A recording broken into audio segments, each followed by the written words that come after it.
সম্মানিত হাজিরিন, যেহেতু ঈদুল আজহা কোরবানির ঈদ আমাদের সামনে এসেছে, তো ঈদুল আজহা কোরবানির দিনে কিছু সুন্নত আছে, 13টি সুন্নত আছে।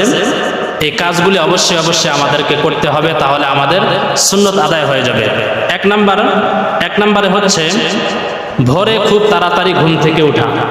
ভোরে খুব তাড়াতাড়ি ঘুম থেকে উঠবেন। তারপরে 2 নম্বর হচ্ছে মেসওয়াক করা, অবশ্যই মেসওয়াক করবেন। তারপরে গোসল করা, 3 নম্বরে গোসল করা। 4 নম্বরে উত্তম পোশাক পরিধান করা। এখানে নতুন পোশাক পরিধান করতে হবে এমন কোনো মাসআলা নাই বা এমন কোনো কথা নয়। আপনি আপনার কাছে যে পোশাকটা উত্তম মনে হয় সেই পোশাকটাই আপনি পরিধান করবেন, তাতেই ইনশাআল্লাহ আমাদের সুন্নত আদায় হয়ে যাবে। তারপরে 5 নম্বর হচ্ছে শরীয়ত সম্মত সাজুগুজু করা। শরীয়ত সম্মত সাজুগুজু করা।